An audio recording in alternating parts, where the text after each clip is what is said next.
দেখেন না মা ফাতেমাকে বিয়ে দিয়েছেন রাসূল সাল্লাল্লাহু আলাইহি সাল্লাম, কত টেকনিকের সাথে তার কাছে উপস্থাপন করেছেন। বলছে, শোনো মা, আমার সাহাবীদের মধ্যে একজন খুব বড় যোদ্ধা, আনা মদিনাতুল ইলম আলিউন বাবুহা, এটা শিয়াদের বানানো, এটা সহিহ না। শিয়ারা লিখেছে রাসূল হবেন ইলমের শহর, সেই শহরের দরজা হলো আলী, এটা শিয়াদের কথা। রাসূল যদি ইলমের শহর, কোনো সন্দেহ নাই, সেই শহরের দরজা হবে আবু বকর। কারণ রাসূল বলতেন, এই শুনো আমার উম্মতেরা, ইরহামালা উম্মতি ওয়া উম্মতি আবু বকর, হে আল্লাহ আমার উম্মতের উপর রহম করেন, আবু বকরের উম্মতের উপর রহম করেন। রাসূল বলছেন, আবু বকর শুনো, নবীদের পরেই সারা পৃথিবীর সব মানুষের নেতা আল্লাহ তোমাকে বানিয়েছেন। আরো আস্তে কর না সুবহানাল্লাহ।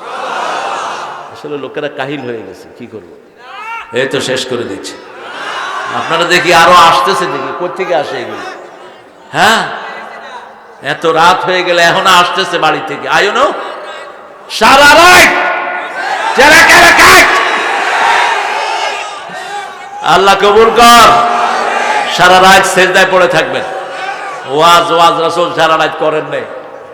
আমি তো মানুষ, আমি যে আপনাদেরকে কথা বলি, আমার এত কথা বলা উচিত না। আমি 1 ঘন্টার বেশি কথা বলবো না, ইউটিউবের হুজুরদের মতো। 1 ঘন্টা 45 মিনিটে হুজুরদের ব্যাটারি ফিউজ। কথা কন না কেন? এখন বেশি পান তো, এই জন্য লোভ আরো বেশি বেড়ে গেছে।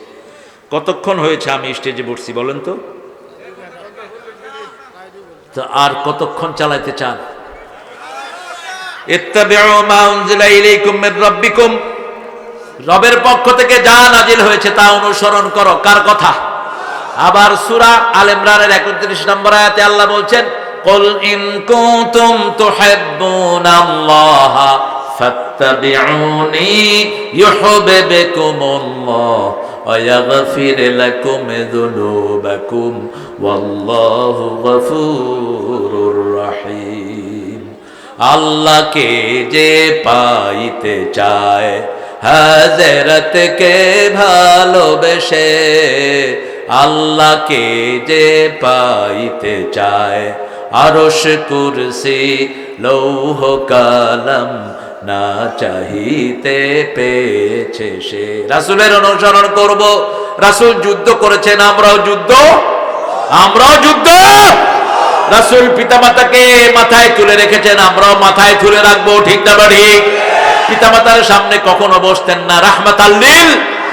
রাসূল মসজিদে নববীতে তাফসীর করছেন, দূর থেকে একজন পাতলা মহিলা হেঁটে আসছে। রাসূলের দৃষ্টিশক্তি ছিল প্রখর।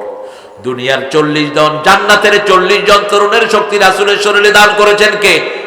আমরা সাধারণভাবে যা দেখতাম তার চেয়ে 1000 গুণ বেশি দেখতেন, রাহমাতাল লিল। তিনি যখন নামাজে দাঁড়াতেন, সামনে যেমন দেখতেন পিছনেও তেমনই দেখতেন, রাহমাতাল লিল। আপনারা একটু লড়াচড়া করতেছেন মনে হচ্ছে না? তাইলে আমি উঠে যাবো কিন্তু। আপনারা ভালো, আল্লাহ কবুল করুন। আরো জোরে বলেন আমিন। রাসূল সাল্লাল্লাহু আলাইহি ওয়াসাল্লাম দাঁড়িয়ে গেলেন, সাহাবায়ে কেরাম বলছেন কে না কে আসছে। রাসূল দাঁড়ালেন, দাঁড়িয়ে রাসূল দরজার দিকে আসলেন।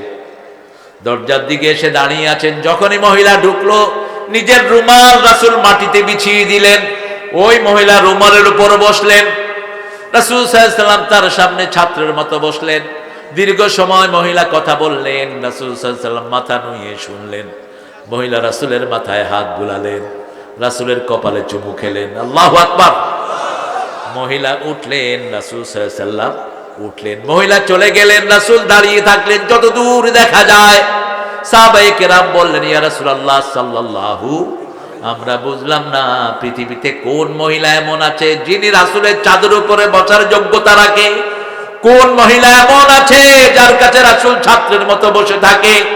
রাসূল সাল্লাল্লাহু আলাইহি ওয়াসাল্লাম বলছেন, আমার মায়ের আদর নসিব হয় নাই, যিনি আমাকে কোলে কাকে করে বড় করেছেন, আমার সেই হালিমাতুস সাদিয়া রাদিয়াল্লাহু আনহা আমাকে দেখতে এসেছে।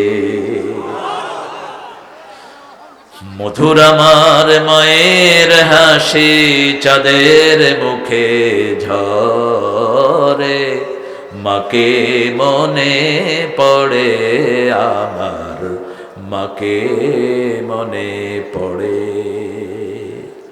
ওগো মা তুমি এই ধরনের শ্রেষ্ঠ নেয়ামত, তোমারই পদ তলে রয়েছে জান্নাত। কোন সময় দুর্ব্যবহার করবেন না মেয়েদের সাথে।